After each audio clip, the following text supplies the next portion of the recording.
Hello बच्चों, कैसे हैं आप सब। कामना करती हूँ आप सब स्वस्थ होंगे, खुश होंगे, अपने घरों में सेफ होंगे और पढ़ाई ज़रूर ज़रूर कर रहे होंगे, प्रैक्टिस ज़रूर कर रहे होंगे मैथ्स की। तो मैं हर बार यही बोलती हूँ, प्रैक्टिस ज़रूर कर रहे होंगे।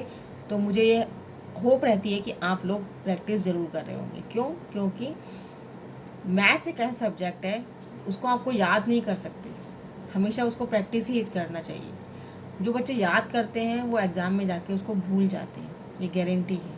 जितना आप प्रैक्टिस करोगे आप उतना अच्छा मैथ्स कर पाओगे और आपको वो ब्रेन में एकदम, दिमाग में एकदम सेट हो जाएगा कि आपने क्या क्वेश्चंस किए थे। देखिए, जो भी टीचर्स होते हैं वो हर बार, देखो, साल में एक बार आपको पढ़ाते हैं। एक क्वेश्चन जो आपने चैप्टर किया वो साल में एक बार चैप्टर पढ़ा दिया, तो क्या वो अगली साल उसको याद रहता है? आपको याद रहता है उस साल से? क्यों? क्योंकि वो प्रैक्टिस करते हैं, क्योंकि आपको पढ़ाने से पहले वो प्रैक्टिस करते हैं और वो इतना प्रैक्टिस करते हैं कि उनको याद रहता है। तो ऐसे ही आप प्रैक्टिस कीजिए जो आपको भी याद रहे, क्योंकि आपने आज का जो पढ़ा हुआ है वो नेक्स्ट क्लास में जाके उसका अपडेट होगा, एडवांस होगा। यानी जब आपको फाउंडेशन पता होगी उसकी, तो नेक्स्ट कंसेप्ट आपको ईजीली पता लग जाएगा।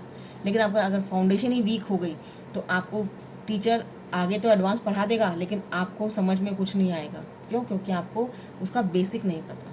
तो इसलिए बोलती हूँ, बेसिक ज़रूर क्लियर कीजिए। इतनी आपको मैथ्स में बेसिक्स ज़रूर क्लियर करना चाहिए। मैथ्स की बात नहीं, हर चीज़ में बेसिक्स ज़रूर क्लियर होना चाहिए। अगर आपने बेसिक्स नहीं क्लियर किया तो आपको आगे जाके दिक्कत आती है। तो आज हम क्लास स्टार्ट करेंगे अपनी 2.6 की, क्वेश्चन नंबर 5 से। बहुत इजी है, जैसे हम क्वेश्चंस कर रहे थे उसी तरह ही है। तो जैसे इसके अंदर 2.5 है और 0.3, अभी तक हमने जो किया था सारी इक्वेशंस, वो उसमें सिर्फ एक में डेसिमल था, दूसरे में नहीं था। लेकिन इसके अंदर अब दोनों में डेसिमल्स हैं। तो जब हमने एक में जो डेसिमल किया था हमने दूसरे में भी वही करेंगे, कंसेप्ट तो सेम है। तो अगर हम 2.5 को 25 डिवाइडेड बाई 10 लिख सकते हैं, तो 0.3 को हम 10 भी लिख सकते हैं और 0 को हम यहाँ से हटा देंगे क्योंकि नीचे 10 लगा दिया हमने। इतना तो हम कर सकते हैं। अब इसके अंदर देखेंगे क्या इसका, हम इसको बस फाइंड करना है, ठीक है। इसको हमें क्या करना है, इसको सिर्फ इसका आंसर लेके आना है, मल्टीप्लाई करके, और उसका डेसिमल लेके आना है। तो हम क्या करेंगे, सिंपल 5 इसको मल्टीप्लाई करेंगे, 25 मल्टीप्लाई बाय 3, तो 25 डिवाइडेड बाय 10 मल्टीप्लाई 3 बाय 10, तो जगह 75 divided by 10 multiply by 10 equal to 100। अगर मैं इस 100 को डेसिमल में लगाना चाहती हूँ 75 को, तो मेरे पास क्या आ जाएगा, 1 और 2। मेरे पास 0 क्या है, 1 और 2, और हम काउंट पीछे से कैसे करेंगे, 1 और 2, तो 1 और ये हमने लिख दिया। हमने काउंट क्या करना है, 1 और 2, जितनी 0 हैं उतने ही काउंट करते हैं। हमने 2 0 हैं तो 1 और 2 के बाद हमने यहाँ पे डेसिमल लगा दिया। This is the answer. Simple था, पहले डेसिमल हटाना है, उसके बाद फिर वापस से लगा देना है, ठीक है। नेक्स्ट करते हैं, जिस तरह लगाते हैं उस तरह हटाते हैं और जिस तरह हटाना है उस दिन लगाना है, ठीक है। तो 0.1 को हम 10 लिख सकते हैं, बिल्कुल लिख सकते हैं। और 51.7 को हम 10 लिख सकते हैं, बिल्कुल लिख सकते हैं। इसको हटा देंगे तो हमारे पास क्या इक्वेशन बनेगी, 1/10 मल्टीप्लाई बाय 51, 7 और 10। तो 517 को हम 1 से मल्टीप्लाई करेंगे तो क्या आएगा, 517 ही आएगा। और 10 को 10 से मल्टीप्लाई करेंगे तो कितना आएगा, 100 आएगा। और अब जब 2 0 को हमने नीचे से हटाना है तो पीछे से 2 डिजिट के बाद डेसिमल लगेगा। तो हमारे पास अगर ये है तो 1 और 2, तो डेसिमल कहाँ लगेगा, 2 डिजिट के बाद। This is the answer. 0.2 multiply 316.8, बस 2 डिवाइडेड बाय 10, ठीक है। एक पॉइंट हटाए ना, हटाने के बाद ये तो पता ही है आपको, तो इतना पता ही लग गया होगा कि हमें कैसे हटाना है डिजिट, सॉरी डेसिमल्स। ये आ गया। अब इसको मल्टीप्लाई कर लेते हैं। 3168 को 2 से मल्टीप्लाई करो तो 8 टू 16, 12 और 1 3, 3 और 6, तो मेरे पास क्या आ गया, 6336 डिवाइडेड बाय 100, राइट। अब हमें डेसिमल कहाँ लगाना है, पीछे से 2 डिजिट के बाद लगाना है। क्यों? क्योंकि 2 0 हैं। तो हमारे पास क्या आंसर आ जाएगा, 6336, और 2 डिजिट के बाद जाएगा तो 1 और 2, तो दिस इज द आंसर। तो 63.36 इज द आंसर। 1.3 को हम लगाएंगे 13/10 मल्टीप्लाई 31/10, सिंपल। और ऊपर का ऊपर से मल्टीप्लाई करते हैं, नीचे का नीचे से कर देते हैं। तो अगर हम 13 को 31 से मल्टीप्लाई करते हैं तो 403 आता है, और 10 को 10 से मल्टीप्लाई करेंगे तो 100 आएगा। नीचे कितनी ज़ीरो है? 2 ज़ीरो है, तो हम क्या करेंगे, पीछे से 2 डिजिट के बाद हम डेसिमल लगा देंगे। तो this is the answer. 0.5 and 0.05 यानी 5/10 मल्टीप्लाई 5/100, यही है। क्योंकि यहाँ पे दो डिजिट है, और डिजिट से कितने बाद है, देखो डेसिमल के बाद 2 डिजिट है, तो इसलिए 2 ज़ीरो लगा दी। 5 5 ज़ा 25, और 10 को 100 से मल्टीप्लाई करेंगे तो हमारे पास क्या आएगा, ये आएगा हमारे पास 1000। ठीक है, क्योंकि हम 3 ज़ीरो लगा देंगे, मल्टीप्लाई में हमेशा ज़ीरो ऐड ऑन हो जाती है। तो 1 इसका, 1 और 2 3 हो गए। तो उसके में अब कितनी ज़ीरो आ रही है, नीचे 3 ज़ीरो आ रही है, ऊपर कितनी डिजिट है, मेरे पास 2 डिजिट है, और तीसरी डिजिट के लिए हम क्या करेंगे, हम एक ज़ीरो अपने आप ऐड कर देंगे। अब क्या होगा, 1 2 3, और उसके बाद हम डेसिमल लगा देंगे। This is the answer. तो यहाँ पे हम इसके आगे भी ज़ीरो लगा सकते हैं। तो 0.025 यानी डिजिट तो हमारे पास 2 थी, लेकिन एक डिजिट और लाने के लिए, क्योंकि 3 ज़ीरो है, तो हमने अपने आप ज़ीरो एक ऐड ऑन कर दिया, राइट। 112/10 कर सकते हैं, बिल्कुल कर सकते हैं। 15/100 ऐसे कर सकते हैं, बिल्कुल कर सकते हैं, क्योंकि 2 डिजिट के बाद है, इसमें एक डिजिट के बाद है। मल्टीप्लाई करते हैं, ऊपर के ऊपर से कर लेते हैं, नीचे के नीचे से कर लेते हैं।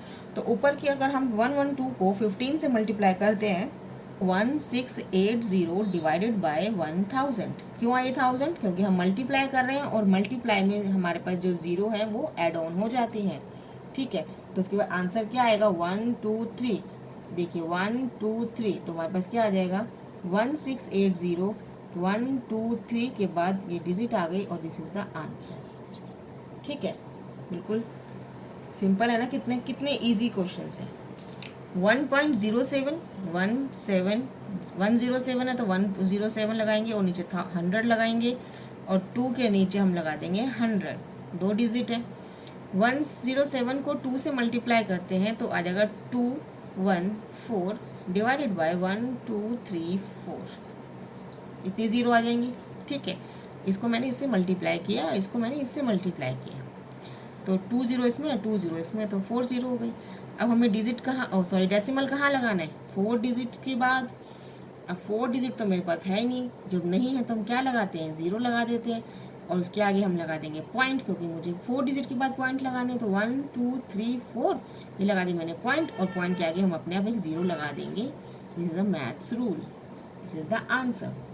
10 5/100 मल्टीप्लाई 105 डिवाइडेड बाय 100। आया बात समझ में? अब ये देखो, अब मैंने आपको लास्ट टाइम बोल रही थी ना कि ज़ीरो हटानी नहीं है, अगर आगे होगा तो हटा सकते हैं। अब देखिए इस क्वेश्चन में और इस क्वेश्चन में देखिएगा, दोनों में देखो इसके आगे 0 0 थी, कुछ नहीं था, इसलिए मैंने यहाँ पे 0 हटा दी अपने आप। लेकिन इसमें 0 थी, लेकिन इसके आगे 1 लगा हुआ है ना, तो इसलिए मैंने 0 नहीं हटाई है, 107 है।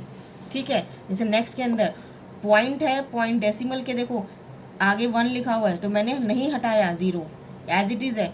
अगर यहाँ 1 नहीं होता तो मैं यहाँ पे 5 लिख देती। ठीक है, लेकिन यहाँ 1 है तो मेरे को 1005 लिखना ही पड़ेगा। ठीक है, तो ये ध्यान रखिएगा। मैं बार बार ये क्वेश्चन इसलिए मैं बार बार आपको समझा रही हूँ कि अगर कोई नंबर होगा तो हमें 0 नहीं हटानी, कुछ नहीं है आगे, 0 ही 0 लिखा हुआ है तो हम हटा सकते हैं। ठीक है, अब इसको हम मल्टीप्लाई कर लेते हैं कि 105 को 105 से करेंगे तो हमारे पास आ जाएगा 105,525 डिवाइडेड बाय 10,000।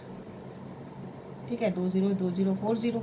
अब 1 2 3 4, तो हम इसके आगे क्या लिख लेते हैं, 105,525 को 1 2 3 4, यानी यहाँ पे मेरा डेसिमल आ गया, तो ये मेरा आंसर हो जाएगा 10.5525। This is the answer.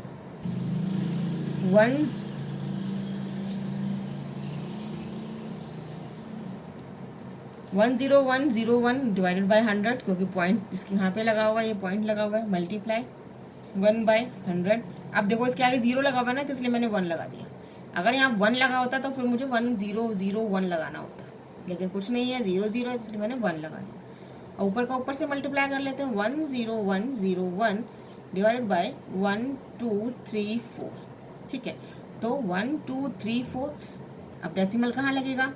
बिल्कुल सही कहा आपने, वेरी गुड, 4 डिजिट के आगे, तो 1234 यहाँ डेसिमल लग जाएगा, तो this is the answer. 100.01 multiply by 1.1 ये है, तो 100 divided by 100 multiply 11 divided by 10। बिल्कुल सिंपल। अब उसको हमने ऊपर से ऊपर को मल्टीप्लाई करना है और नीचे को नीचे से करना है, तो 11 वन जा 11 आ जाएगा इधर, ठीक है, और 0 0 और 1 और नीचे आ जाएगा 1000। इतना ही है, मल्टी हो गया हमारे पास मल्टीप्लाई, सिंपल था ना। 11 वन जा 11 के आगे 0 है तो एज इट इज़ लगा देंगे।